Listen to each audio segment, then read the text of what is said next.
자, 살아있는 오후 4시 실시간 뉴스 현장을 가장 빠르고 생생하게 전달해드리는 오늘 이야기도입니다. 가장 먼저 찾아갈 핫스팟은 바로 오늘 오후 여야가 헌법재판관 임명을 두고 정면으로 맞붙고 있는 지금 이 시각 국회 법사위 현장 보여드리고 있습니다. 자, 정청래 법사위원장 모습 보고 계시고요. 자, 오늘 저 자리에서 헌법재판관 임명과 관련해서 논의가 이루어집니다. 자, 재판관의 임기 연장 문제에 대해서 논의를 한다고 하는데요. 정의표 원내대표. 자, 이거 사실 오늘 아침까지만 해도 당 내에서 사실 갑론을박이 좀 있었거든요. 그러니까 임기가 끝난 두 재판관을 자동으로 임기를 연장하는 문제, 요거에 대한 개정안을 논의를 하는 건데 조금 전 저 법사위에 그냥 상정을 한 겁니다. 야권 주도로. 그럼 후퇴 없이 그냥 가는 겁니까? 글쎄요. 일단 법안은 해당 상임위에서 제출되면 상정되고 이것이 그 해당 상임위에서 통과가 될지 여부는 아직까지는 정확하지 않은 것 같아요. 그러니까 오늘 박성준 원내수석 같은 경우도 아직 이걸 통과할지 말지를 분명하게 얘기하지 않고 있기 때문에 원내 지도부 차원에서는 아직 입장이 명확하게 서 있는 것 같지는 않습니다. 그래서 목요일 날 본회의가 예정돼 있기 때문에 그 전까지, 그러니까 목요일 오전까지 추이를 좀 지켜봐야 될 것 같습니다. 그런데 자, 최진녕 변호사님. 재판관 임기 연장은 이거 내란으로 봐야 된다. 이게 사실 여권의 입장인 거거든요. 근데 심지어 이재명 대표 변호인조차 내각 주일탄핵 내란죄 이거 해당할 수 있다 이런 글을 올렸다가 급하게 또 삭제를 하는 해프닝이 벌어지기도 했었는데 근데 저희가 찾아보니까 이 문제가 13년 전에 이미 국회 사무처 법사위에서 위헌 의견을 냈던 사안으로 취재가 됐어요. 근데 지금과 좀 사정이 달라진 겁니까? 아무 사정 변경이 없죠. 사정이 변경된 것이라고는 민주당의 국회의원 숫자가 지금 180석을 넘어가고 있다는 것 외에는 아무런 정치적 상황의 변화가 없죠. 지금 말씀하신 것처럼 이재명 대표의 변호인, 현재의 지금 그 변호사를 하고 민주당의 광산구 국회의원을 하고 있는 박균택 의원이 변호사 당시 같이 그 김필성 변호사가 서울중앙지방법원에 관련해서 이재명 대표의 변호사를 했었습니다. 그리고 아마 지금도 하고 있는 것으로 알고 있는데 본인의 소셜 미디어에 이런 글을 올렸습니다. 지금 그 민주당이 국무회의 전체에 대해서 통탄핵을 지금 얘기를 하고 있는데 이는 국무회의를 무력화하는 것을 명시적으로 밝힌 것으로서 형법이 얘기하고 있는 내란죄에서 국헌문란 목적의 구성 요건 해당성에 해당한다. 만약에 이런 식으로 됐다라고 할 경우에는 국헌이 사실상 무너지는 것이기 때문에 내가 법조인으로서 다른 건 몰라도 이것은 해서는 안 된다라는 글을 명시적으로 올렸습니다. 그런데 댓글에 민주당 내에서 반발이 있으니까 바로 이 내용을 내렸는데 결국 그 내용이 엑기스가 돼가지고 지금 국민의힘에 지금 주진우 의원도 이 부분을 인용하면서 실질적으로 이렇게 될 경우에는 지금 오후에 민주당의 이재명 대표를 비롯한 그 초선 의원 70여 명에 대한 내란죄 고발을 한다 이런 얘기가 나오고 있는 그런 상황인 것 같습니다. 자, 홍익표 의원님 그러면은 그러니까 사정이 크게 달라진 거 아닌데도 불구하고 이번에 또 냈다 이거거든요. 왜 그랬을까요, 민주당이? 그래서 이 문제는 이런 식으로 접근할 문제가 아니라고 생각을 합니다. 왜냐하면 가장 중요한 것은 첫 번째는 헌법재판소가 그 4월 18일 이전에는 결론을 내겠다는 입장을 좀 밝혔으면 좋겠어요. 저는 국가기관, 또 헌법기관, 그리고 나가서 정치권, 정당이나 국회죠. 이런 쪽에서 국민의 불안감을 높이거나 증폭하거나 또는 시장의 불확실성을 높여서는 안 된다고 생각합니다. 그렇기 때문에 가장 중요한 것은 저런 논란이 더 해소되기 위해서는 지금 말도 안 되게 4월 18일을 넘기는 거 아니냐 이런 얘기들이 공공연히 지금 논의가 되고 있는 거 아니겠어요? 저 불확실성을 헌법재판소가 빠른 시일 내에 지금 상황에 대한 간략한 브리핑과 함께 4월 18일 이전에는 반드시 결론을 내겠다라는 입장을 밝혀줘서 시장의 불안과 불확실성을 해소하는 게 첫 번째라고 보고요. 두 번째는 전 여야가 합의해서 저게 그 헌법재판소뿐만 아니라 대법관들도 그렇고 또 그 방통위도 그렇고 임기가 만료됐을 때 어떻게 할 건가. 그래서 경우에 따라서는 여야만 합의하면 저는 위헌 소지를 넘길 수 있다고 생각해요. 그래서 헌법재판소에 국한된 문제가 아니라 그런 합의제 기구들의 경우에는 공석이 돼서 업무가 중단돼서 안 되지 않습니까? 그래서 한 3개월에서 6개월 정도 한시적으로 임기를 연장할 수 있는 그러니까 그 정도의 그 텀을 좀 여야가 합의해서 법을 개정할 필요는 있겠다. 그 정도는 논의해 볼 수 있겠다 생각을 합니다. 그런데요, 민주당이 뭐 주도를 해서 야권 주도로 또 계속 발의가 되고 있습니다. 헌법재판소와 관련된 법안이요. 무슨 법안이 또 있냐면요. 헌재가 그러니까 여러 차례 임명을 촉구했음에도 불구하고 한덕수 권한대행이 뭐 계속 움직일 조짐이 없다 보니까 권한대행은 신임 헌법재판관을 지명할 수 없게 하는 법안도 발의를 한 겁니다. 그러니까 말하자면 권한대행은 그냥 현상 유지만 해라 이거예요. 그래서 시중에 이 얘기가 나옵니다. 아예 민주당이 그렇게 돌아가지 말고 이재명이 대통령이다라는 확인하는 법을 만들라라고 얘기를 하고 있습니다. 이게 바로 입법 구태타 아니겠습니까? 지금 87년 체제는 대한민국 국민들이 직접 대통령을 뽑는 직선제입니다. 그런데 대한민국이 1620만 명의 직선 대통령을 해놨는데 지금 일단 탄핵됐다 하더라도 탄핵이 기각되면 돌아옵니다. 그런데 어떻게 권한 대행의 권한 대행은 뭡니까? 법정 대리에 관한 겁니다. 법정 대리인데 본인의 권한을 없애버린다? 이것은 위헌이고 그 자체로서 아까 이재명의 변호인이라고 할 수 있는 김필성 변호사가 얘기하듯이 국헌 체제를 무너뜨리는 것으로서 사실상 이것은 쿠데타 내지 내란이 아니냐는 그런 논란에서 자유롭게 어려워지는 겁니다. 네. 그렇기 때문에 지금 그 야당 내에서도 이렇게 나갈 경우에는 역풍이 분다라고 하는 그런 고민이 있음에도 불구하고 지금 어떻게 보면 이재명 대표를 강력하게 지지하는 이 국회의원들이 이것을 추진하고 있는데 이렇게 될 경우에는 결국 그 한덕수 권한대행 같은 경우에는 경우에 따라서는 민주당에 대한 그 위헌 법률 어떻게 보면 위헌 정당 해산 이런 식으로 해서 거의 다가가는 마주치는 기관차 같은 이런 내용으로 갈 수밖에 없기 때문에 지금 현재 민주당이 자제하는 것이 필요하다고 봅니다. 그래서 이제 제가 이건 한마디 드리고 싶은데요.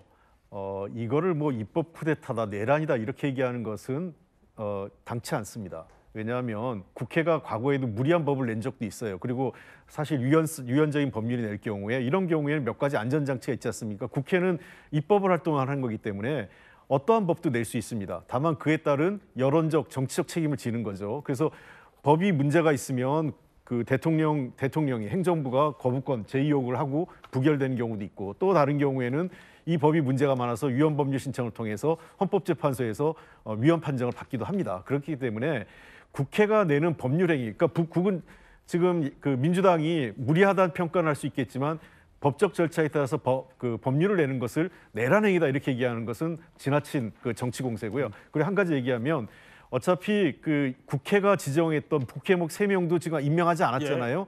그때 국민의힘이 뭐라 그랬냐면 헌법재판 그 권한대행은 임명 권한이 없다고 그랬어요. 근데 더더군다나 대통령의 인사권을 하는 것의 자체는 민주당이 저런 법을 낼 필요도 없이 국민의힘도 동의하지 않는 상황이었지 않습니까? 거슬러 가면 좋겠어요. 12월 달에 국민의힘이 뭐라고 했는지 안 된다고 했지 않습니까? 그 부분에 대해서는 제가 말씀을 반드시 드려야 될 것 같습니다. 대한민국에서 국회의원은 취임할 때에 헌법 준수 선서를 합니다. 네. 그런데 어떻게 헌법에 있는 것을 명시적으로 위반하는 입법을 합니까? 그러면 자격이 없는 겁니다. 오히려 그러면 옷을 벗는 게 맞겠죠. 최 변호사님, 잠깐 제 말씀 드리세요. 이게 위헌이다 아니다 그 최 변호사님 판단할 문제가 아니라 헌법과 위헌 여부는 시대에 따라 자꾸 바뀌어요. 낙태도 한때는 위헌이었다가 합헌으로 일정 지금 현재 법이 잘못됐다고 바뀌지 않습니까?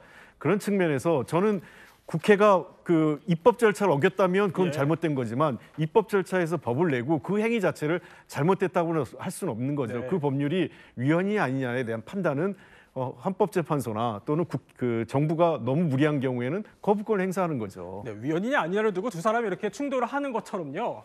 원내 지도부도 여야가 아주 세게 오늘 붙었습니다. 무슨 얘기인지 영상 보고 이야기 나눠보겠습니다.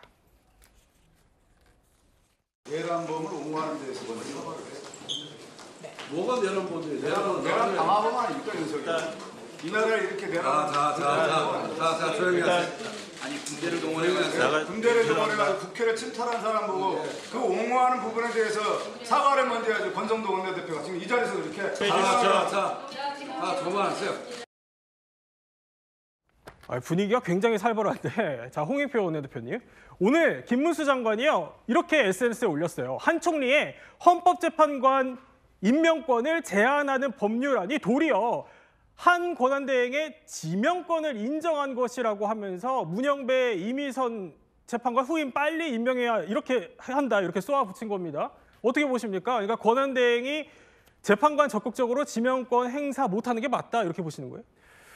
글쎄요, 저거는 이제 해석의 여지가 있으니까 뭐 저는 저렇게 굳이 법률을 만들어야 될 필요가 있을까 이런 생각은 듭니다. 그리고 아마 이제 김문수 장관이 일종의 이제 뭐랄까요? 그러니까 이 비판을 이제 약간 좀 조롱적으로 이렇게 하신 건데 예. 현직 장관이 저렇게 쓰는 건 적절치 않고 어쨌든 저 문제는 국회가 여야가 좀 더 상식적인 선에서 논의를 했으면 좋겠어요. 그러니까 이미 기존에 40여 재판관도 임명하지 않고 있는데 한덕수 권한대행이 대통령의 인사권을 하는 게 맞느냐에 대한 문제는 좀 다른 얘기죠.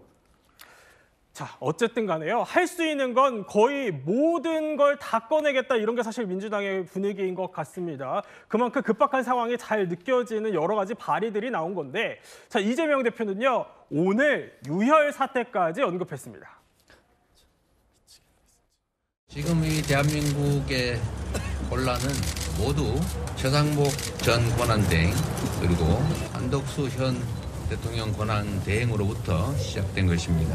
우리가 제주 4.3 사건이나 또는 광주 5.18 상황을 굳이 상기하지 않더라도 다시 윤석열이 복귀하는 것은 곧 제2의 계엄을 의미하는 것일 테고 대한민국 전역이 군사계엄에 노출되고 국민들이 저항할 때 생겨나는 그 엄청난 혼란 그리고 엄청난 유혈 사태를 대체 어떻게 감당할 수 있겠습니까? 자, 지금 보시는 저게 오늘 서울 정부청사 앞에서 민주당 중진 의원들이 40여 재판관 임명하라. 그러니까 한덕수 권한대행을 향해서 한덕수 권한대행이 있는 곳 바로 앞에서 저렇게 기자회견을 열고 압박에 나선 겁니다.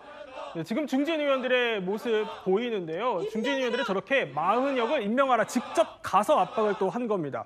그리고요, 이뿐만이 아닙니다. 잠시 뒤인 오후 4시 반부터는요. 한 23분 뒤죠. 민주당이요. 긴급 의총을 엽니다. 그러니까 어제 초선 의원들이 국무위원 전원 줄탄핵까지 꺼내 들었는데 이 부분에 대한 논의도 있을 것으로 보이는데 민주당이 진짜 줄탄핵까지 갈 것 같습니까? 글쎄요, 오늘 아침에는 일단 지도부 최고위원들이나 또 박성준 원내수석이 지도부에서 논의된 내용은 아니다라고 일단 초선 의원들하고 선을 그은 것으로 예. 알고 있습니다. 그래서 아직까지는 당내에서 뭔가 확실하게 입장이 결정된 것 같지는 않고요. 여러 가지 상황을 좀 지켜보고 또 제일 중요한 것은 한덕수 권한대행이 어쨌든 이 문제에 대해서는 본인이 탄핵되기 전에는 몰랐지만 그 이후에 헌법재판소에서 국회에 대한 권한 침해가 맞다라는 것을 헌법재판관 전원 일치로 결정을 했지 않습니까? 네. 이 문제에 대해서는 불확실성을 해소해 주는 게 권한대행으로서의 책임 있는 자세입니다. 이런 식으로 헌법재판소의 결정을 무력화시키는 것 자체는 권한대행으로서는 매우 부적절한 행위라고 생각합니다. 자, 박찬대 원내대표는요. 내일을 기점으로 중대한 결심을 할 수 있다 이렇게 언급을 했지만요. 말씀하셨던 것처럼 일단 지도부나 중진들은 약간 이렇게 좀 거리를 두는 상황입니다. 그러니까 이게 자칫 국무회의를 무력화시킬 수 있다 이런 시도 아니냐 이렇게 비춰질 수 있다 보니까 민주당 쪽에서는요. 단어 하나하나에도 아주 민감한 모습을 보이고 있습니다. 다른 패널에게는 줄탄핵이라고 표현했는데 저한테는 총탄핵으로 표현하시는 거예요. 그렇습니까? 예, 줄탄핵을 하겠습니다. 예, 의원님. 우리 초선 의원님들의 결기를 그리고 지금 헌정 상태가 내란으로도 이미 위기를 맞았는데 그것을 실제로 채택하느냐 여부는 지도부와 좀 더 당론으로 합리적으로 숙고해야 될 문제라는 생각을 합니다. 자, 이것과 관련해서요. 조금 전 1시 반쯤에는요. 국민의힘 주진우 법률위원장을 중심으로 서울시경을 찾아가서 내란 선전 선동 혐의다 이렇게 몰아세우면서 민주당 관련해서 72명을 고발했다고 합니다. 그 이유가 뭔지 더 자세히 들어보시죠. 내란 선전선동과 내란 음모죄 또 협박을 했기 때문에 강요 미수죄로 오늘 민주당 의원들과 함께 이재명 대표와 이 사실을 부추긴 방송인 김어준 씨에 대해서도 함께 고발을 하였습니다. 자, 최진영 변호사. 고발한 면면을 보면 이재명 대표에다가 민주당 초선 70명 그리고 여기까지는 뭐 그렇게 볼 수 있겠지만 방송인 김어준 씨까지 포함이 됐더라고요. 김어준 씨가 여론전 배후에 있다 이렇게 보는 것 같은데 근거가 뭡니까? 실질적으로 지금 김어준 씨의 유튜브에 민주당 국회의원들이 나왔을 때 저와 똑같은 얘기를 했었고 실제로 본인이 운영하는 그 페이스북입니까? 본인의 SNS 소셜 미디어에 그 내용을 그대로 지금 얘기하는 그 내용을 그대로 본인 소셜 미디어에 옮겼습니다. 그러면서 실제로 지금 그 방송에서 뭐라고 했냐면은 그 국무위원을 다 탄핵해가지고 국무회의 기능을 중지시키고 법안 선포를 국회의장이 하도록 해서 대통령 권한대행이 거부권을 행사하지 못하게 하자. 이런 얘기를 했습니다. 네. 그렇게 하니까 지금 그 민주당의 초선 70명이 뭐라고 했습니까? 아무따 탄핵, 아무것도 묻지도 따지지도 않고 전부 다 탄핵해가지고 사실상 국무회의를 무력화하자라는 얘기를 그냥 사석에서 얘기했는 것이 아니고 언론 성명으로 발표를 했습니다.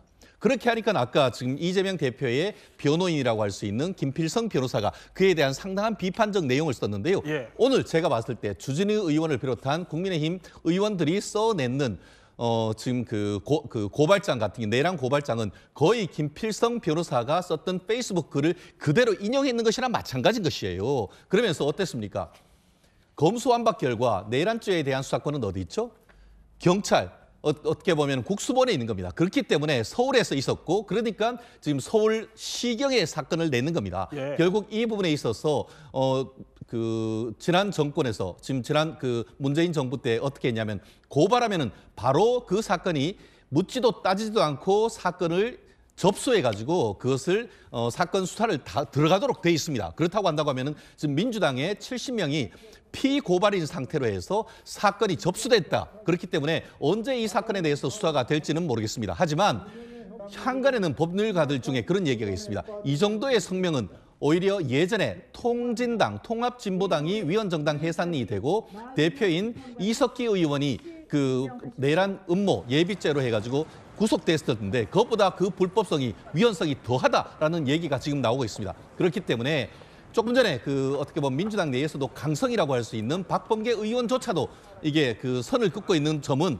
민주당이 지금 그 선을 넘을지 말지 내부적으로 아주 고민해야 되는 그런 중요한 포인트라고 생각합니다. 네, 뭐 얘기가 나온다는 점은 변호사님의 개인적인 판단인 점으로 저희가 가름을 하고 그런데 이남희 기자, 저 현장에 서울시경 저 현장에 주진우 의원 뒤에 또 다른 사람들이 주진우 의원을 고발하러 왔다면서요? 오른편에 지금 주진우 의원이 있고요. 지금 고발장 들고 계신 분들은 조국혁신당 관계자인데요. 조금 더 보면은 써 있는데 고발장 피고발인 주진우 이렇게 써 있습니다. 오늘 주진우 의원이 이제 민주당 의원 70명, 그다음에 뭐 이재명 대표 등 해가지고 내란 선동, 내란 음모 혐의로 고발한다고 왔는데 똑같은 시간에요. 조국혁신당에서는 그거 관련해서 어떻게 그게 내란 선동이냐, 내란 음모 혐의냐 하면서 무고죄로 고발하기 위해서 온 겁니다. 그러니까 주진우 의원도 고발을 하러 왔고 또 주진우 의원을 고발하러 온 조국혁신당 관계자들까지 마주치면서 좀 재미있는 해프닝까지 벌어졌습니다. 자, 그럼 뭐 여야가 서로에 대한 고발전이 얼마나 난무하는지를 한 번에 보여주는 장면이 아닌가 싶기도 합니다.